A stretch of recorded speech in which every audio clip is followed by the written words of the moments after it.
Teleras, pan mexicano para tortas.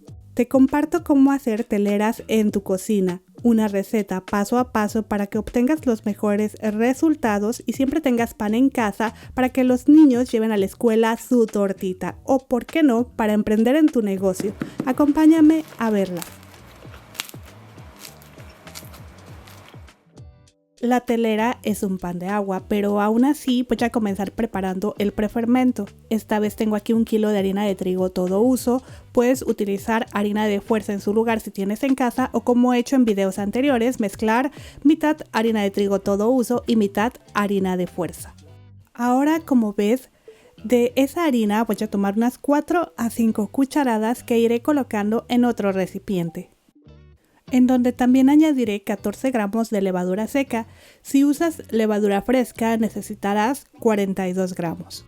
Ok, lo que sigue es añadir un poco de agua. Aquí yo tengo 640 mililitros de agua tibia. En este momento voy a vaciar solo 200 mililitros aproximadamente para después incorporar 25 gramos o 2 cucharadas de azúcar, que ayudará a dar un poco más de color al pan, pero es totalmente opcional, lo puedes omitir. Mezclaré a disolver todo muy bien y dejaré reposar por unos 10 a 15 minutos aproximadamente, o hasta que nuestro prefermento doble o triplique en volumen. Cuando eso suceda voy a ir a preparar la masa, por lo que agregaré 20 gramos de sal al resto de la harina. Mezclaré a integrar muy bien y después haré un huequito en el centro de la harina en donde voy a ir vaciando los ingredientes líquidos. Aquí te recomiendo usar un bol bastante grande por la cantidad de harina, o incluso puedes hacerlo en tu mesa de trabajo. Pero bueno, comenzaré por añadir el prefermento, que como ves ya dobló en volumen y tiene mucha espuma en la superficie, lo que indica que está perfecto. Mezclé un poco antes de incorporar todo. Posteriormente agregaré 16 gramos o 2 cucharadas de aceite. En su lugar también puedes usar manteca o mantequilla, pero eso sí debe ser mantequilla sin sal. Mezclaré e iré integrando la harina y al mismo tiempo el agua poco a poco para no pasarme. Pues recuerda que no todas las harinas van a absorber la misma cantidad de líquidos, algunas van a necesitar un poquito más o menos dependiendo de la calidad o del tipo que estés utilizando. Por ello es importante terminar de formar la masa con nuestras manos para así sentirla e ir agregando el agua. Tu masa debe de quedar húmeda, pegajosa. Si sientes la masa seca, dura y aún mucha harina suelta, solo pon un poco más de líquidos de lo que yo comento. Seguro ya te diste cuenta que estoy batallando al formar la masa dentro del bol, por ello voy a retirarla y terminaré de integrar todo en la mesa. Como ves, no es mucha harina suelta, simplemente voy a terminar aquí.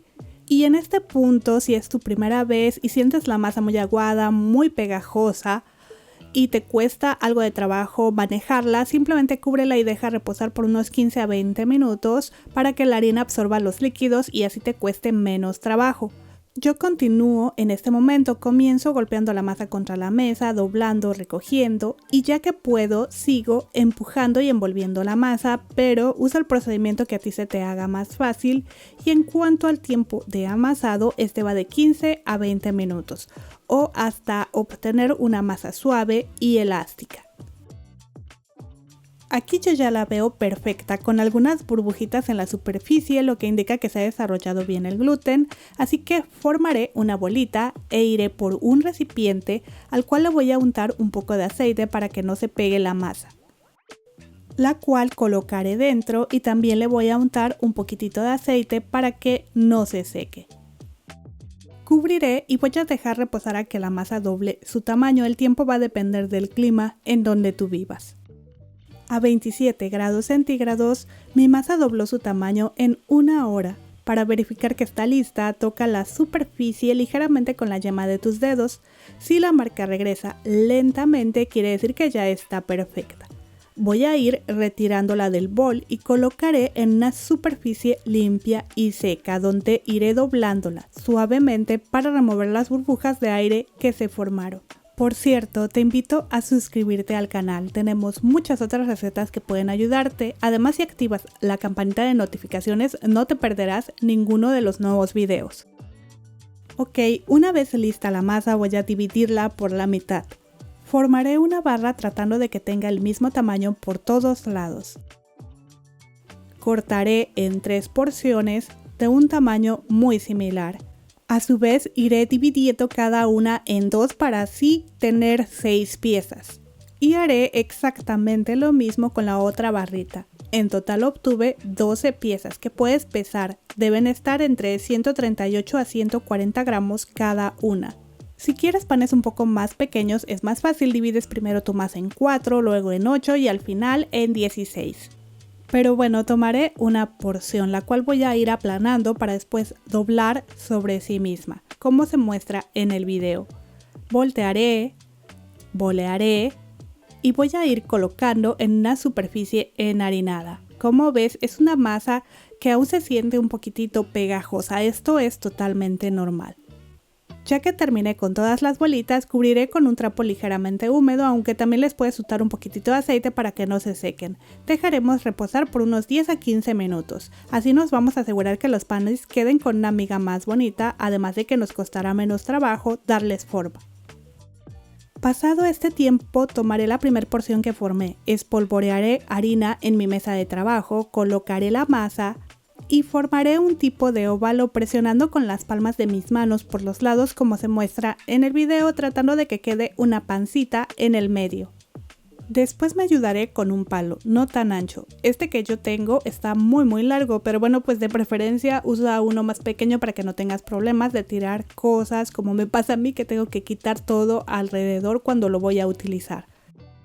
En fin, formaré las líneas. Para ello voy a ir presionando bien por los lados hasta llegar a la base sin estirar tanto para que no se vaya a romper. Y trata de que queden las 3 líneas casi del mismo tamaño. También asegúrate de enharinar bien para que no se pegue a la mesa.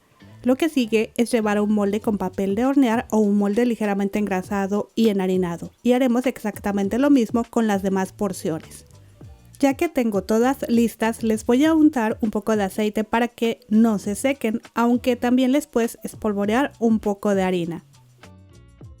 Posteriormente, cubriré y dejaré reposar a que doblen su tamaño. Esto normalmente te debes llevar la mitad del tiempo del primer reposo o un poco más. Pero ya sabes que puedes revisar tocando ligeramente la superficie de la masa. En mi caso, después de 35 minutos, las piezas ya han doblado su tamaño. Antes de llevarlos al horno puedes espolvorearles más harina. Yo no lo haré porque les voy a rociar agua ahorita y también al meterlos al horno para generar vapor. Esto va a ayudar a que se cocinen y doren mucho mejor los panecillos. Recuerda que también puedes meter un molde para hornear con una taza de agua en el fondo de tu horno y dejar que se consuma o retirar a la mitad de la cocción.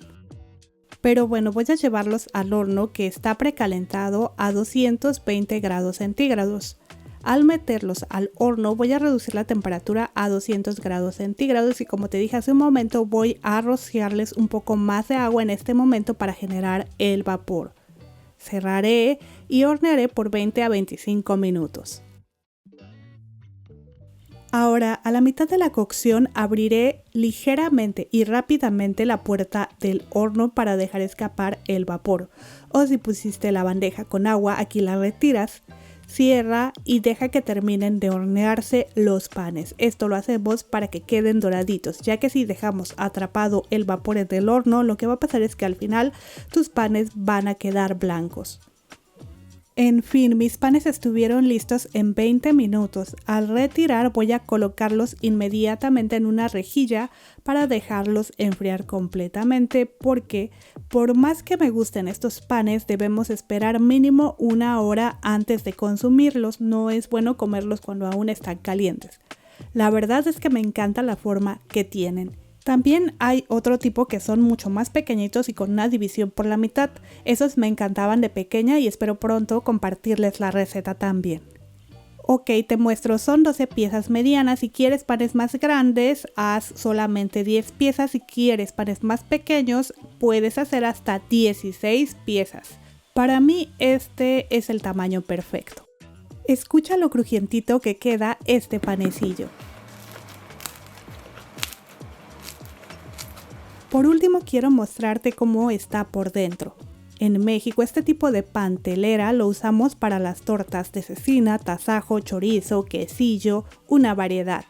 Si eres de México o has venido a México, seguro sabes que se encuentra todo tipo de combinaciones para las tortas. Para el desayuno, las de huevo con chorizo son mis favoritas. Déjame en los comentarios cuál es tu favorita. Muchas gracias por ver el video, nos vemos en la próxima receta. Hasta luego.